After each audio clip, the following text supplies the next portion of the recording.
इन 3 नियमों से अपना कर्म करोगे तो आपका भाग्य हमेशा आपका साथ देगा। हर हर महादेव।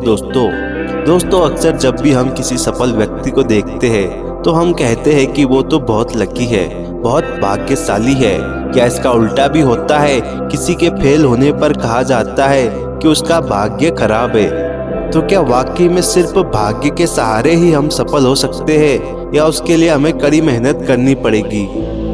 कुछ लोग होते हैं जो बहुत मेहनत करने के बाद भी फेल हो जाते हैं, लेकिन कुछ लोग ऐसे होते हैं जो बिना मेहनत के ही सफल हो जाते हैं। लेकिन जब आप गीता, रामायण या पुराण को पढ़ते हो तो उसमें कर्म को भाग्य से बड़ा माना गया है।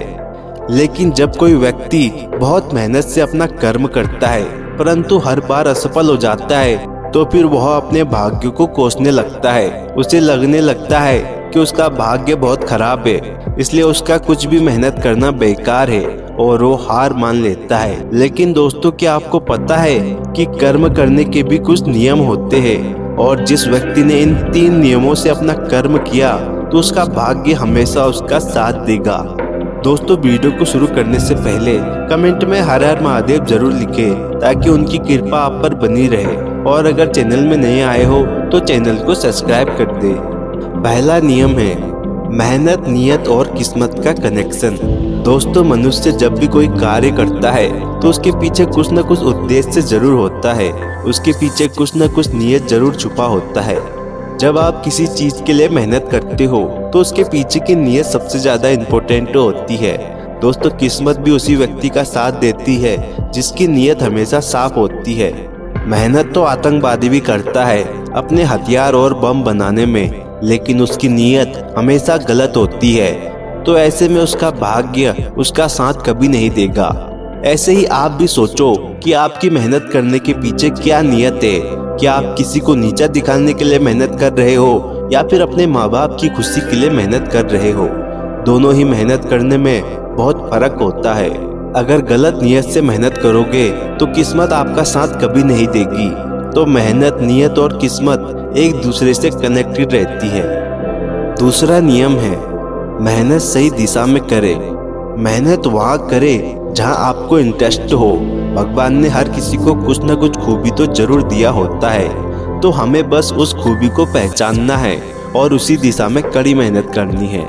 अगर आप उस दिशा में मेहनत करते हो जहाँ ना आपका इंटरेस्ट है और ना ही आपकी खूबी, तो उस दिशा में कितनी भी मेहनत क्यों न कर लो, आपको सफलता मिलने के बहुत कम चांस है। जैसे अगर किसी बच्चे का इंटरेस्ट डॉक्टर बनने में है पर माता पिता के दबाव या दोस्तों की बातों में आकर वह इंजीनियर बनना चाहता है और बहुत मेहनत करने के बावजूद भी फेल हो जाता है, तब तो वो अपने भाग्य को ही कोसेगा। पर ऐसे में भाग्य क्या कर सकता है? उसे तो डॉक्टर बनने में इंटरेस्ट था और उसको भगवान ने खूबी भी उसी चीज की दी थी। अगर वो उसी काम को करता तो सफल जरूर होता। तो दोस्तों, मेहनत करना तो जरूरी है, लेकिन सही दिशा में मेहनत करने से भाग्य भी साथ देता है। आप अपने खूबी या टैलेंट को पहचाने और उसी दिशा में मेहनत करें, आपको एक दिन सफलता जरूर मिलेगी। तीसरा नियम है कभी हार नहीं माने, नेवर गिव अप।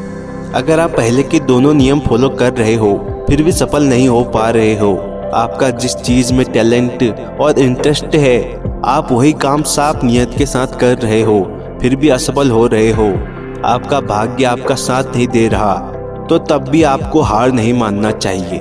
क्योंकि हो सकता है आपका भाग्य आपको उस चीज के काबिल बना रहा हो और उस काम में आपको परफेक्ट बनाना चाहता हो। तो आप एक और बार प्रयास करें और कभी हार न माने। हो सकता है आपको अगली बार में ही सफलता मिल जाए। अपनी जिंदगी में जितने भी आदमी सफल हुए हैं उन्होंने अपने विचार में कभी न कभी कर्म करने की नसीहत दी है। कर्म करने से आपको फायदा हो ना हो, लेकिन ये बात तो तय है कि कर्म करने से हमारे भाग्य को कभी कोई नुकसान नहीं होता। तो दोस्तों, अंत में हम यही कह सकते हैं कि भाग्य भी उन्हीं लोगों का साथ देता है जो कभी हार न मानते हुए सही दिशा में अपनी नियत को साफ रखकर कर्म करता है। दोस्तों, वीडियो को देखने के लिए आपका धन्यवाद। दोस्तों, कमेंट में हर हर महादेव जरूर लिखें ताकि उनकी कृपा आप पर बनी रहे और चैनल को सब्सक्राइब कर वीडियो को लाइक शेयर जरूर करें।